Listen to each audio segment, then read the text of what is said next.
The Secret Lives of Mormon Wives just debuted a week ago, and we covered the first episode just a couple days ago, and today we are covering the second episode. If you haven't seen the first part, I highly recommend watching it. It's a quick watch, less than 10 minutes. But today we're going to talk about episode 2. And in episode 2, we start off with Dakota meeting Taylor's parents right when he is moving in with her, which is a choice. But he promises her parents that he wants a family and he wants to be there to support Taylor. And Taylor says that she thinks that she's changed spiritually since her arrest and that the both of them want the same things moving forward. And while she seems very confident, the second I saw this man speak for the first time, I was praying she would dump him, and spoiler alert, that isn't the case. The rest of the moms are really surprised by Taylor's choices because she decided to let Dakota move in, and now she's pregnant with his baby, even though they aren't married, which, again, is really frowned upon in the Mormon culture. Taylor then literally has to plan her own baby shower for some reason, so she goes shopping with Macy to get all the items for it, and she tells her that she's actually worried whether or not the moms will attend.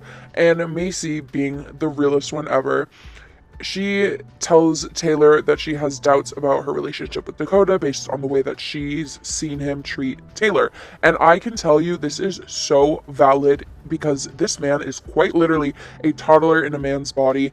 And like, I understand it's reality TV and they can make him look worse than he is, but the actions he did, nothing excuses that. Anyway, Macy admits to the cameras that Taylor actually asked her for help getting out of this relationship with Dakota just weeks before announcing her pregnancy. So Macy's skepticism is so valid, and personally, I think this is huge and super important. If you are having these thoughts, that is your sign to leave. But of course, like, I get that it can be hard in these types of relationships, but it was really, really gross watching some of these moms and their husbands and have them treat it like it's a normal thing. Anyway, as we know, Taylor and Dakota have been rocky. They've been on and off multiple times. Macy comes in, being protective as a good friend is, and she tells everybody her thoughts about Dakota. And she says, quote, "I'm just trying to be a good friend to Taylor. I see those red flags and it scares me. I don't trust him. I don't think he's good for Taylor. I don't think that they should be together, period," end quote. Now, Dakota hears about Macy's absolutely valid concerns, and he becomes the biggest man-child and is so insecure in himself and his relationship that he flips out and calls her petty for the way that she talks about him. And Taylor tries to explain that it's Macy being protective of her because they are friends, but Dakota doesn't hear her out at all and is super dismissive of what everybody's trying to share with him. And let me tell you, I have never seen someone so openly wave red flags before Dakota. And I know that Taylor isn't an angel, no one is, but if you have watched the show, you know exactly what I'm talking about. And here's a scene of Macy actually talking to Dakota and Taylor about the situation. We just need to have a convo. It's as simple as No, that. I agree. For me, it's been this like built up thing of like resentment towards you. It's not like I don't like you as a person, because clearly when we're together in person, I'm like, oh, fine. Yeah. And in the beginning, I do feel like I was on your side. And then after a while, I feel like Taylor would come to me and vent to me and be like, hey, like he's doing this, or sometimes we'd observe it. Like we were at a wedding once, and she's like, oh, Dakota's pissed at me, and like she showed us some of the messages, and they were very harsh on your end. And I think you said, you're like, well, I say it back to him. But then there's times where like I think I don't want to. Maybe I was projecting my past because I'm like, okay, like I used to say the same thing to my friends though, to like excuse the behavior. Because I was like, didn't want my friends to not like the guy I was dating. Because I see a lot of signs in Dakota that I saw in my abusive ex-boyfriend. There's a lot of things that he did, verbally, emotionally, physically, that were big red flags. Although it's not as severe as the relationship I was in, I see those red flags and it scares me. And so I want to do my best to protect Taylor because I don't want what happened to me to end up happening to her. You're nothing like my abuser. Let me just put that straight so you're not thinking I'm calling you an abuser or anything like that. Because I don't want you to think I'm doing that. But there's been similar with like jealousy and possessiveness and like sometimes emotional abuse with like language and things where I'm like, that's not okay. All I hope is that you do just want what's best for us. No, I do. And like, so I think it was hard because like if you're still feeding into her ear, like be done with him. Yeah. Like in this situation, like I think that's like really hard for me.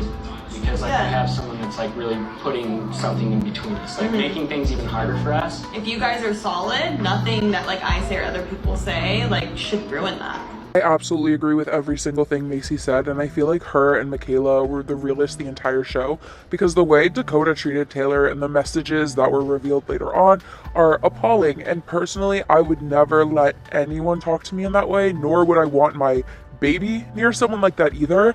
And the worst part to me is that allegedly, in my opinion, I think that Taylor clearly sees this behavior as bad, and she knows it's bad, and I think that she's staying with him for her child and her image in the church, because she can't keep having these so-called scandals. Like, there's just stuff that I have like major trust issues with.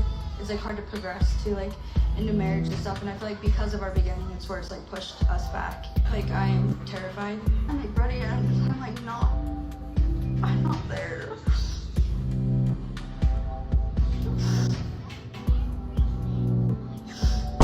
While all of this is going on, Whitney tells Layla she's not sure if she's going to go to the baby shower because she feels like her and Taylor aren't as close as they used to be. And she says that sometimes she's actually scared of the power that Taylor has from her followers.